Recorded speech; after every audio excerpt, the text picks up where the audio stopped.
Alright, ladies and gentlemen, Dankey Kang gang. Today we are going to talk about a homegrown hero. A man who stood up against injustice, a man who saw the fascist hellscape regime we're living under and decided to take some action. God damn it. So this guy says, the man killed in an attack on an ICE jail said he was fighting, quote, against the forces of evil. The self-declared anarchist said he could no longer stand by as the government rounded up immigrants and placed them in concentration camps. This is from Brianna Sachs, a BuzzFeed news reporter. This was posted July 16th, 2019. So a little late to the game here on this story, but this is the guy, William von Spronson. I think he can safely be said to be a hero.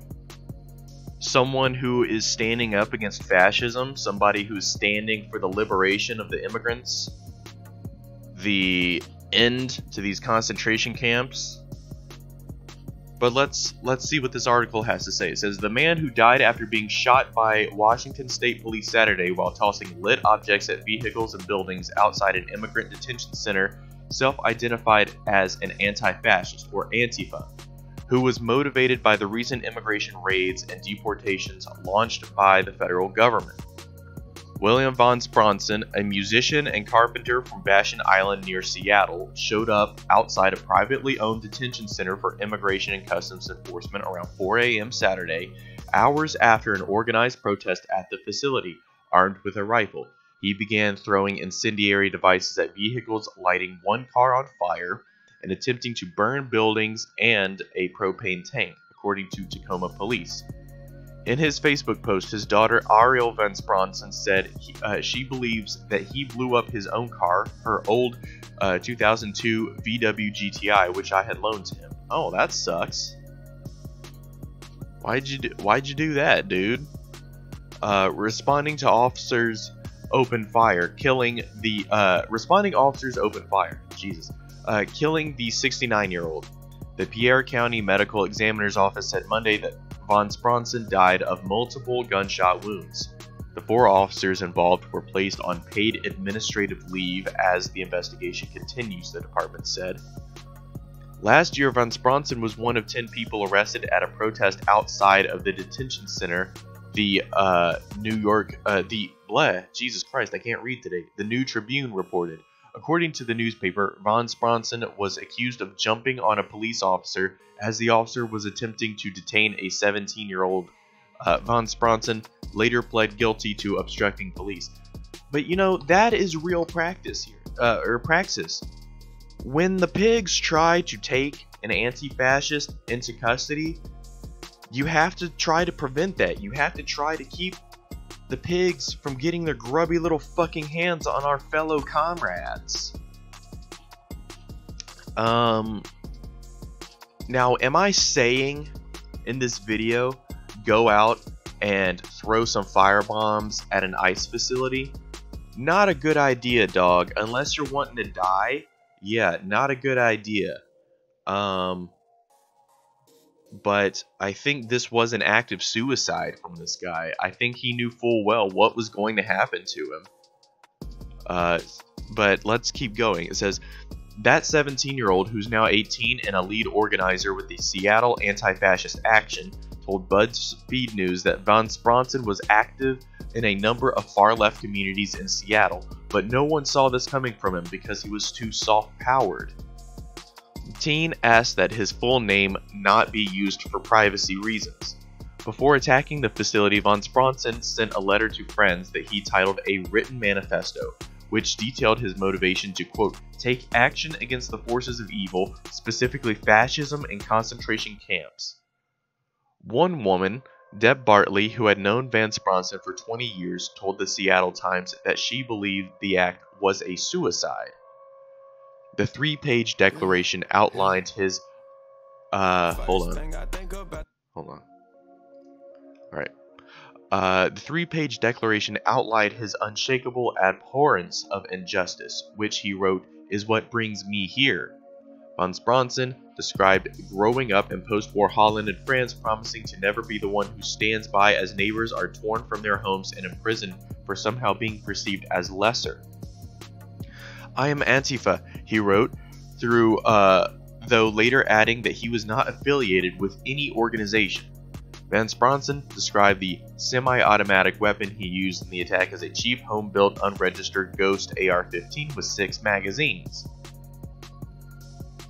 Von Spronson was active in several radical left and softer left movements in the Seattle area, said the Antifa organizer. Von Spronson was a member of the Puget Sound John Brown Gun Club, which describes itself as a community-led defense group, and Occupy Portage, a faction of the Occupy movement. In 2012 blog, the activist discussed how the group could successfully take over the island of off Seattle. Cool. Says that group meant a lot to him. It was his thing, the teen said. He was there last year protesting the detention center as part of that group. After hearing of the Trump administration threat of mass raids and deportations, Von Spronson decided to target a fleet of buses that transport immigrants. The vehicles outside the detention facility are used to forcibly remove people from their homes and deport them, often situations where they will face severe danger or death. Those vehicles being destroyed is only a start of what is needed, the Puget Sound anarchist said in a post, calling Von Spronson a longtime anarchist, anti-fascist, and a kind, loving person. I mean, think about it like this. This is like somebody trying to destroy the trains that transported the Jews to Auschwitz. This guy's doing pretty much the same thing in the year 2019. And if you don't think that people are dying in these fucking concentration camps, you're high off your ass, dude. Of course people are dying. Of course we're never gonna get the official fucking numbers, but yeah, it's pretty obvious to me and anybody with a fucking brain inside their head that people are dying in these fucking concentration camps. It says it's going down. Another anarchist group said Von Spronson was taking action to disable the fleet of buses that served the Northwest Detention Center. His action occurred on the 1-year anniversary of a hunger strike in the Northwest Detention Center and an encampment outside. Although Von Spronson often had guns on him, the Antifa organizer said he was not a violent person, but someone who wanted to spark effective mass action. I think it was a combination of his age and the weekend he did it was when all those raids were going to take place. There's a correlation there, the 18-year-old said. I think this is something that he had thought about for a long time, and he finally decided, well, if there ever was a time, it's now. He did what he did because he saw violence. His goal was not to hurt anyone in that facility. In a Facebook post, Seattle Anti-Fascist Action called the activist a good friend who gave his life to the struggle against fascism. In a lengthy statement on Tuesday, Ariel Von Spronson said that her father planned his actions for the morning of Saturday, June 13th to be as victimless as possible. So once again, ladies and gentlemen, you can go back to like the very beginning of my channel when and watch my video, I think it was called like Terrorism Has No Place in Anti-Fascist Praxis, and I make the distinction to define terrorism as a politically motivated action targeting innocent bystanders and civilians. This was not targeting innocent bystanders and civilians, ladies and gentlemen. This attack was targeting ICE scumbags who were deporting and detaining immigrants. It says he made sure no other protesters were around. He meant to make a big statement, and he did. I knew he wanted to go out that way. He had talked about it before, not the ranting crazy thoughts you might imagine, but the calm and passionate discussion of something he wasn't afraid to face for the greater good. I wish like crazy that this hadn't happened, and I'm utterly conflicted about it. I love and miss him, but I believe he died happy, she said. According to people who knew him, Van Bronson used Facebook under the name Emma DeRudy, a combination of anarchist Emma Goldman, whom he called his political guide in his manifesto, and Buenaventura DeRudy, a Spanish anarchist. While the profile has since been deleted, archived images show that that he had previously attended protests outside of the Tacoma Detention Center. Van Bronson also left behind an audio manifesto under the alias. The album, published a week before he died, is a collection of 7 mellow folk songs in which he mostly sings about love and taking a stand for what you believe in. However, as of Monday night, his profile and the album have been removed. On Sunday, about 100 people gathered outside the center where Van Bronson died to protest the facility and pay tribute to their comrade, according to posts on Facebook and local news sites. He gave up his life for this, and we certainly hope this marks a turning point in the movement, the Antifa organizer said. And I certainly do too. He didn't kill anybody, but he made a fucking statement. He took action. He did something that I don't advise doing. I certainly don't really endorse it, especially if you want to keep living. Not really a smart move to roll up to an ICE facility with incendiary projectiles and but I mean, obviously this guy wanted to go out like this. He made a statement.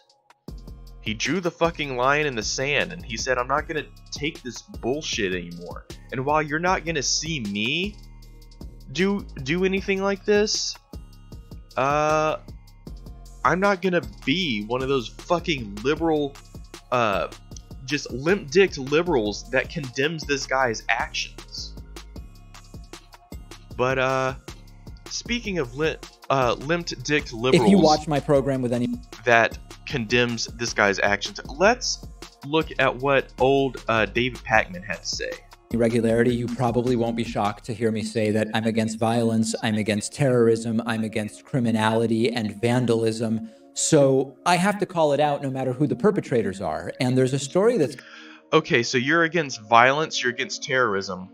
What's more violent, David Pakman? The Immigration's Customs Enforcement that rips kids from their parents, puts them in concentration camps, forcefully deports people, basically is like the fucking Gestapo, or, one guy who decides to try to take some action, stop some buses from moving. That's all he did was stop a bus convoy.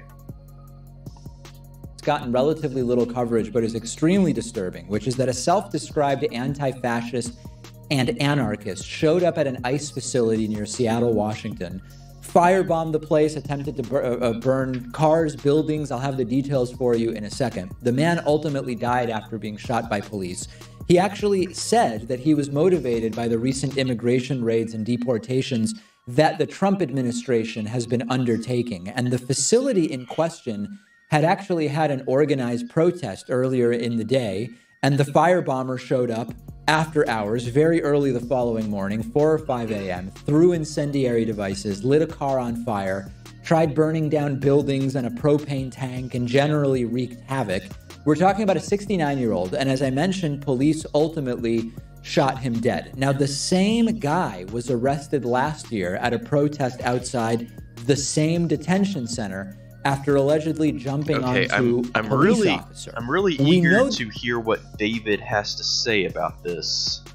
Let's speed it up a bit though, because I already know all this, and you do too, because I just talked about it. The man's motivations, because before he showed up, he wrote a letter to friends calling it a manifesto, saying he was going to, quote, take action against the forces of evil, specifically fascism and, quote, concentration camps. He wrote, I am Antifa, although later he also said he's not actually affiliated with any organization.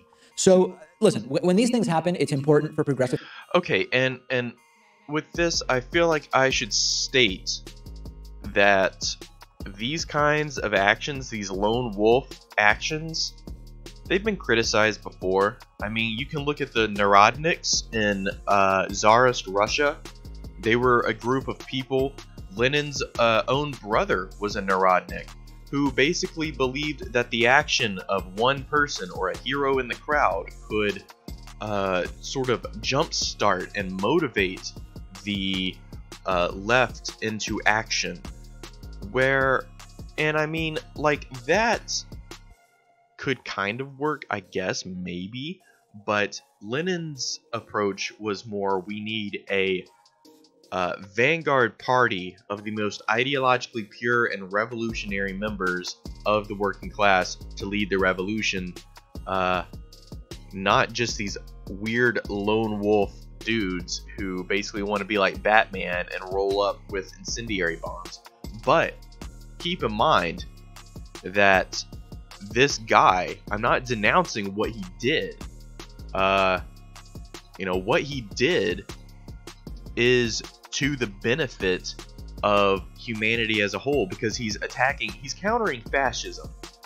And David, in denouncing this action, he's essentially saying, I'm okay with fascism. I'm not okay with anti-fascism. It's very telling how liberals will always side with fascists. It's like Lenin said, don't trust the liberals, they will betray you.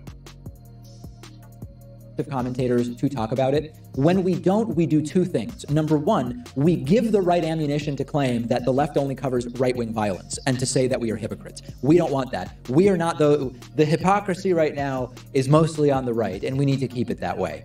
If we're against violence, we need to condemn it in all forms, no matter the political orientation. Now, just as importantly... But David, you are in politics, and politics is inherently violent. You cannot separate violence from politics. It's just, you cannot do it.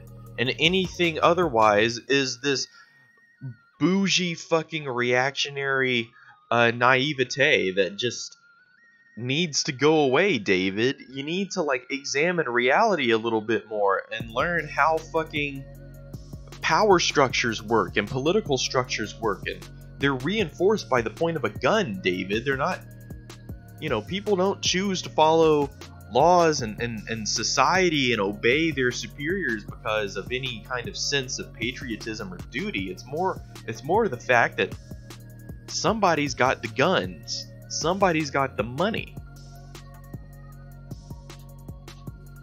It's important to talk about these stories because it does provide another opportunity to mention that the overwhelming majority of politically motivated violence in the United States is right-wing, period. So I know, as is often the case, many people on both sides are going to be angry with me for this story. There will be some on the left who are angry that I'm even talking about this incident. They will say this was just a mentally ill guy. The fact that he said he was an anti-fascist or whatever, or against Trump's concentration camps, he's really just... Once again, anti-fascist, Antifa is not like an organization. Okay, it's not like they have a central committee that plans and plots every little Antifa scheme and is coordinating all this. It's just a loose coalition of people that don't like Nazis. So in that coalition, you're going to find people who are crazy, who are willing to take things to the extreme. You're going to find people like me who are tankies. You're going to find anarchists. You're going to find Trotskyists. You're going to find libs. You're going to find sock dens. You're going to find pretty much anybody that hates fascists. There's even like some church groups who are anti-fascist. So I mean, this is just a false sort of equivocation. The mentally ill guy, David, you shouldn't even be talking about it. There will be people on the right who will be angry because they'll say, David, this is a story about left-wing violence. Why are you making this about right-wing violence? Well, listen, left-wing violence exists. This particular incident is also being described as either a suicide by cop attempt by people who knew the man, that mental illness was really the factor here, but it doesn't matter. Either way, this is one incident. So I guess, I mean, they're trying to say like the detention centers weren't a factor, but yeah, I disagree. I mean, I absolutely think that this guy had every intention on going there and dying, but do I think that he was just a crazy dude and wanted to die, and that was literally the only reason why he did this? No, that's foolish. At least at the surface level, the radicalization appears to be left-wing radicalization. Okay, in a country of 340 million people, there will be examples of everything, but the bigger numbers point in really clear directions. And it's that most of the political violence in the United States comes from the right. When it comes to Antifa and condemning them, this show has never been a show that placates or embraces these types of groups. I have been completely against movements that use violence in order to try to achieve their political goals. Number one, when it comes specifically to a group that claims to be anti-fascist, when you say you are against fascism, and this goes now to Antifa, not to this guy, who wasn't even affiliated in any kind of formal way with these groups. When you claim to be against fascism and you employ violent authoritarian tactics Jesus Christ, David, suppress what you see as fascism, it's implicitly contradictory. Oh my fucking God. Are you fucking serious, David Pakman? Hey, did you guys know that in Nazi Germany, when the Red Army showed up and they shot those Nazis in the face, killed them, they were being just as bad as the Nazis, folks. Did you know that if you punch a Nazi, you're literally just as bad as a Nazi? Did you know that that makes you a fascist? Even if you are an anti-fascist, which, like, by definition means you're not a fascist? Did you know that, guys? Fucking big-brained, galaxy-brained, Andromeda-brained hot take from David Pakman, the logical, sane, rational, reasonable guy who goes on Joe Rogan's show and claims to be a spokesman for the left. He's going to lead the glorious revolution. David fucking Pakman. Number two, remember, Antifa is tiny. How many people are we even talking about here? This is not how positive change will come to the United States, and I've made that clear. Oh yeah, but like, through electoral politics, yeah, that's how positive change is gonna come. Yeah, sure. 8 fucking years of Obama promising us change. What the fuck did we get but some minor healthcare reform and some drone strikes? Oh, and I guess gay people can get married, but, you know, that might get rescinded. We don't know. So, yeah, what does fucking electoralism get us, David? It gets us jack diddly shit. At the very, very, very best, electoral politics can get us like a sellout social democratic system, which is still capitalist, still exploitative, and still bullshit. So, yeah. And I don't know that I need to really try to bolster my credentials of being against violence. That's been made pretty clear over the last many, many years on the program. Number three, this particular guy considered himself an anti-fascist, but made clear he's not part of any group. So this individual was a combination of someone who, yes, does appear to have significant emotional disturbance, who has been radicalized, but is also independent and with access to firearms, which is not something that's been discussed. Most of the coverage of this story, which, as I mentioned, the left should be covering it. I've mostly seen only the right cover it. The right has not even mentioned the firearms component.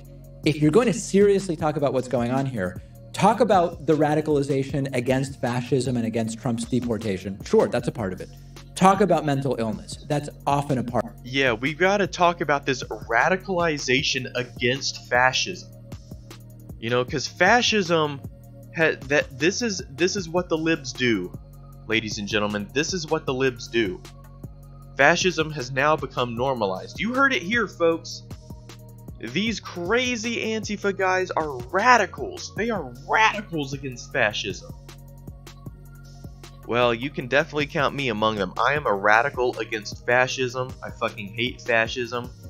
But as you can see, David, it's already become normalized to him. Fascism's already... For David, fascism is the status quo. And it's those who stand against it that are the outliers, that are these strange fringe people whose opinions shouldn't be listened to and whose ideas shouldn't really be taken seriously. This is how David marginalizes anti-fascism. This is how liberals find themselves siding with fascists because of stupid bullshit like this. When of any incident where people are motivated to do this stuff. Talk about the guy's affiliation. Sure, talk about all of those things. How do you do the story, though, without talking about the fact that this guy had ready, easy access to firearms that in many countries he would not have had access to? You're not seriously covering the story unless you also talk about the firearm component. So we on the left don't have to shy away from covering these stories anecdotally. People like this are not nearly the biggest problem that we're dealing with. I completely denounce this person's actions. I completely am against any of these violent actions by anybody under the umbrella of Antifa or whatever group they claim to be a part of, no matter what ideological or political agreements or disagreements I would have with anyone on the left, right, middle, anarchist, whatever. These are tactics that I am against, full stop, period, and the left doesn't need to shy away from it. And in particular, we don't need to shy away from it because we are right on the issues.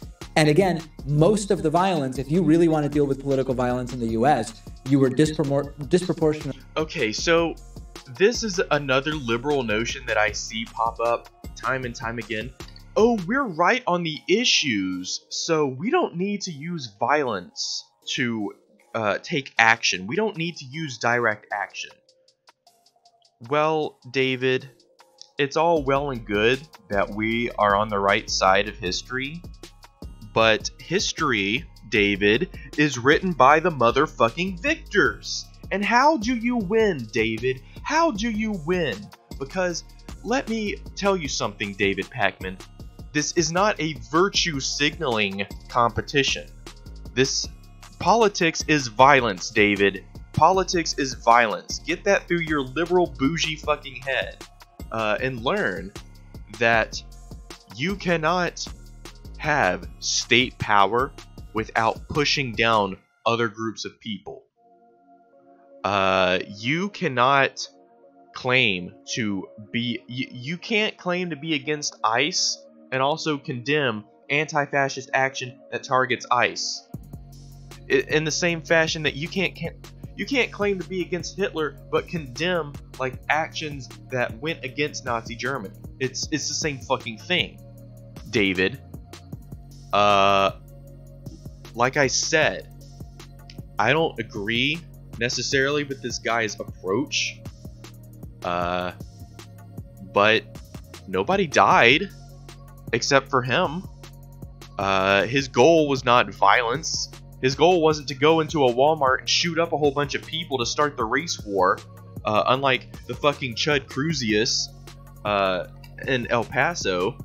This guy's goal was to make a political statement, and that's going back to my video about terrorism and anti-fascism.